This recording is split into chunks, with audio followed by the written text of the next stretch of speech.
Então a seguir é um oferecimento das padarias Fornalha. Padarias Fornalha desde 1930. Você conhece o padeiro? Porque nós vamos precisar de farinha. Muita farinha. A seguir, Repórter Padeiro com o prato do dia.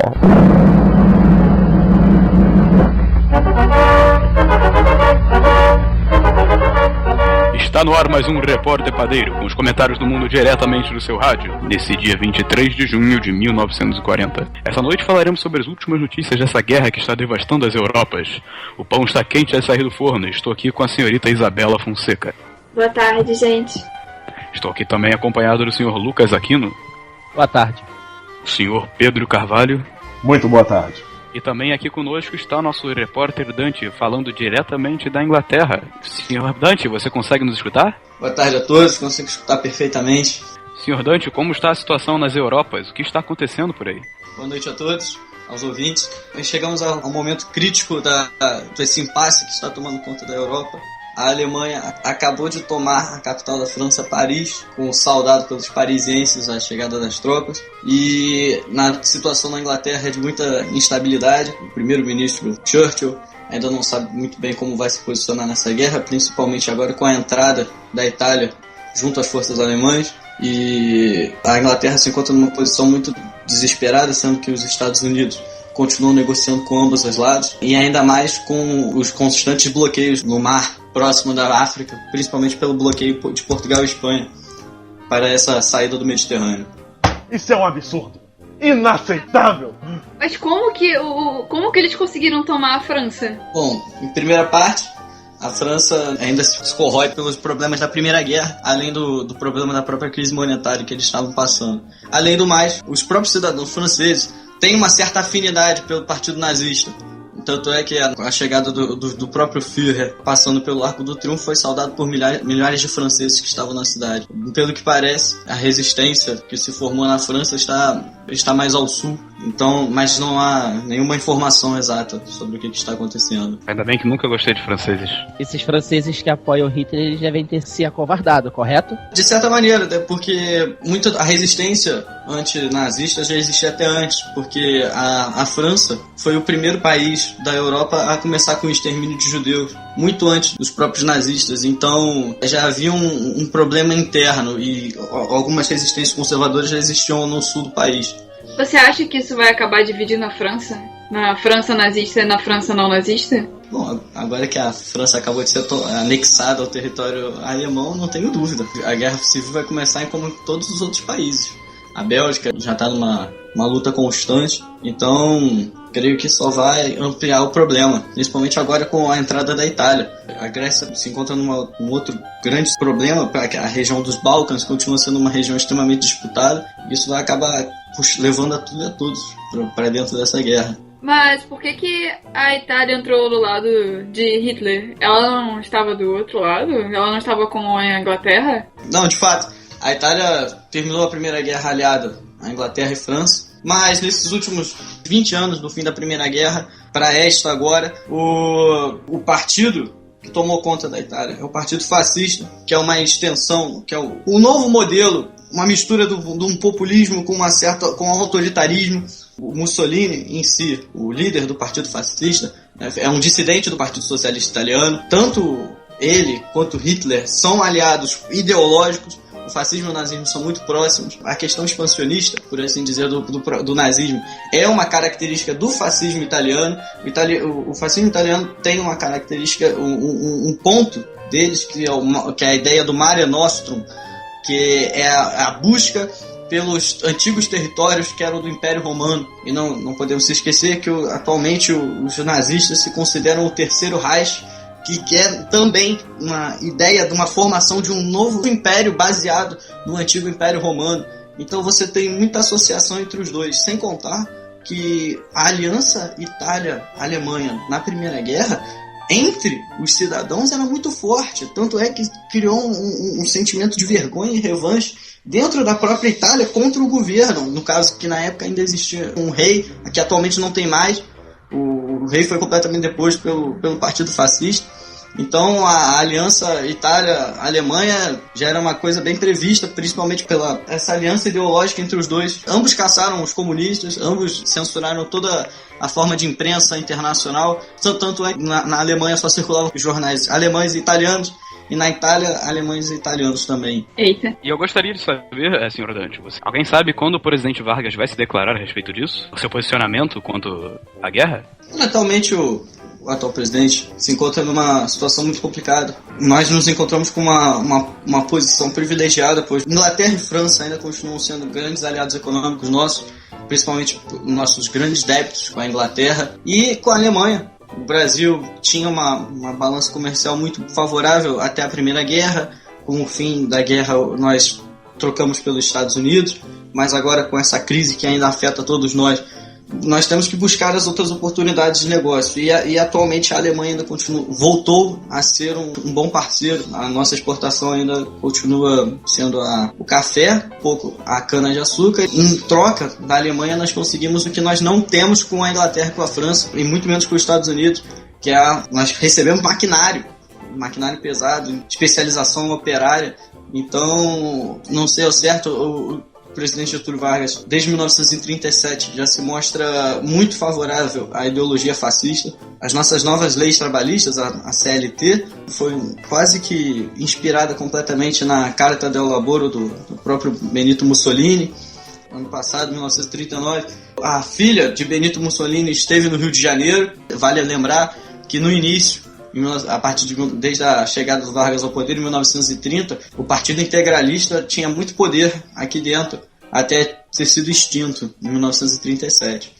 Mas foi uma grande base aliada de Getúlio Vargas, então não sabemos ao certo onde ele vai entrar. O senhor acha então que o Brasil vai se tornar a nova Itália? Bom, é uma situação complicada, principalmente porque nós ainda temos essa dívida com a Inglaterra, a França, com os Estados Unidos, que se tornou um grande negociador conosco. E também, assim, não podemos nos esquecer que, do mesmo jeito que a Inglaterra e França de um lado, a Rússia também está do outro lado combatendo. Então, não vejo a necessidade do Brasil entrar agora e se posicionar num contexto tão complicado, principalmente porque a nossa cadeira na Liga das Nações já está consolidada. Sim, eu concordo com você. Eu acho que o Brasil não deveria entrar na guerra. E eu tenho medo, inclusive, de que, caso ele entre na guerra, Vargas se declare de fato um fascista e nós entremos nesse caminho. Senhor Dante, eu tenho uma pergunta para o senhor. Você acabou de mencionar o fato da Rússia estar lutando. Você poderia nos dar um pouco de esclarecimento sobre o fronte dos nossos companheiros comunistas? A Rússia ainda se mantém como aliada da Inglaterra e da França, mas ela ainda não está nessa guerra. O problema russo acaba sendo a própria questão interna, mas os boatos dizem de uma possível aliança eslavo-germânica. Então é outro fator que assusta muito o cenário internacional, principalmente porque acaba sendo até contraditório, visto que os nazistas contra os fascistas caçaram os comunistas. Então, por mais que possa parecer uma loucura, a simples associação entre os dois é um boato que tem rondado a Inglaterra. O ministro Churchill já se manifestou sobre isso. Mas cabe lembrar que a Rússia, no atual momento, eu não vejo como uma possível reforço tanto para nós quanto para os nazistas, visto que ela está completamente devastada internamente. O último relatório que eu tive acesso mostrava que o armamento russo ainda se encontra no nível da Primeira Guerra Mundial. Então, a reestruturação, principalmente agora, com a morte de Lenin e a ascensão de Stalin, tem se mostrado muito, muito devastadora, principalmente com a nova política agrária. Então, eu não vejo a Rússia declarando uma posição fixa nesse combate. Obrigado. E a situação do Japão, meu caro Dante? Como estão as coisas aí na Inglaterra? O Japão está numa fase expansionista muito grande. Desde 1937 ele já vem crescendo de maneira estrondosa. A China, todo o seu litoral já foi tomado. Laos, Camboja, Vietnã. E existem boatos de que navios japoneses foram vistos chegando próximo à Austrália. O Pacífico em si está se tornando uma área muito conflituosa. Os japoneses, inscritos que eu vi chegarem aqui na Inglaterra, têm criado campos de concentração também na China, trabalhos forçados. O Japão, além da Itália, está do lado da Alemanha, então você já vê essa pressão. O imperador Hirohito está muito confiante desde a guerra em 1905 contra a Rússia, em que a Rússia foi perdeu grande parte dos seus territórios na Ásia para o próprio Japão. O Japão se encontra numa sequência de vitórias que já dura mais de 200 anos, então não sabemos a certo até onde esse expansionismo japonês vai, mas que está causando danos que talvez sejam irreparáveis, já está. De qualquer forma, esta aproximação de navios japoneses tem alguma coisa a ver com algum possível ataque aos países norte-americanos como os Estados Unidos? Não, é difícil dizer, porque a imprensa japonesa é muito fechada, o contato seria muito distante, as informações demorariam até certo tempo para chegar até aqui, mas eu não consigo imaginar o conflito direto entre Japão e Estados Unidos. Primeiro, pela própria distância em si, os Estados Unidos, no caso, teria uma certa vantagem. O Havaí é território norte-americano e é uma base militar muito forte, então não consigo imaginar o Japão fazendo esse tipo de ataque, principalmente que um dos grandes financiadores e aliados comerciais do próprio Japão são os Estados Unidos, que nesse exato momento tem problemas comerciais com o Japão, por mais que sejam aliados dos Estados Unidos. O presidente Roosevelt, desde 1938, já vem dizendo que um possível embargo ao Japão, a Inglaterra já declarou este embargo, então você vê que o problema japonês está começando a fechar. A questão do Pacífico em si está bem tensa.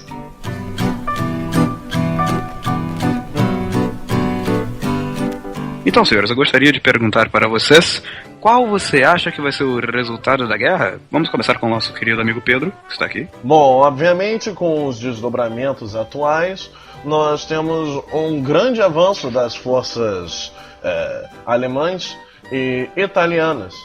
Então, se eu pudesse apostar alguma coisa, a Alemanha tem uma grande vantagem. Isso enquanto o exército brasileiro não entrar, claro. Ok, senhor Lucas Aquino, por favor. Só espero que a guerra não chegue ao Brasil, porque nós temos um país muito lindo e eu não quero que isso tudo seja arruinado por algum fascista alemão. Senhorita Fonseca, por favor. Eu não sei o que vai acontecer, eu realmente não tenho ideia. Eu concordo com o Lucas. Eu não quero que isso chegue no Brasil de forma alguma. Eu não quero essa guerra aqui. E, inclusive, eu ouvi boatos de que tem japoneses, asiáticos, vendendo territórios na Austrália. E imagina se a guerra chegar aqui, o mundo não vai ser mais como a gente conhece. O mundo não vai ser mais mundo. Vão vender território em tudo quanto é canto, pra tudo quanto é gente. Infelizmente, no final, o mundo vai estar completamente diferente. Bom, eu particularmente tenho uma visão completamente oposta à de vocês, na minha opinião. Se a Inglaterra for para um combate direto contra a Alemanha, será completamente massacrada. Não tenho dúvida de que o Partido Fascista e o Partido Nazista têm uma proposta muito interessante para a Europa. E, antes de tudo, não podemos nos esquecer que o projeto trabalhista e o projeto político do Brasil atual tem muito a ver com eles. Não vejo um motivo realmente válido para que nós nos oponhamos a eles, tanto economicamente como politicamente, visto que tanto Hitler quanto Mussolini são nossos aliados. Então é mais fácil os Estados Unidos atirarem uma bomba no Japão do que o Brasil entrar nessa guerra. Obrigado, senhor Dante. Eu gostaria de falar com os senhores aqui nessa mesa, e a senhorita Isabela, que outro dia eu estava na base do Exército Brasileiro e ouvi uns soldados comentando que em uma missão com os argentinos, num treinamento com soldados argentinos, eles foram categoricamente gozados pelos soldados argentinos, falando que o Brasil só entraria em guerra quando a cobra fumasse. Impossível. A cobra vai fumar. Obrigado pelas informações, repórter Dante, e voltaremos assim que tivermos mais notícias sobre o fronte de batalha na Europa. Vocês já sabem onde nos encontrar, no mesmo horário, na mesma estação de rádio de sempre.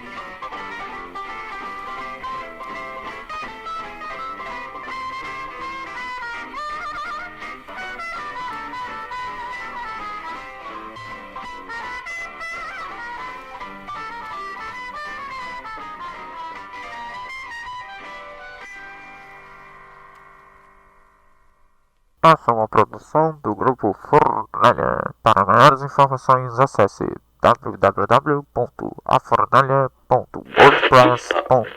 E a seguir, a Hora do Brasil, com o pronunciamento do presidente Getúlio Vargas. São 7 horas da noite, horário de Brasília.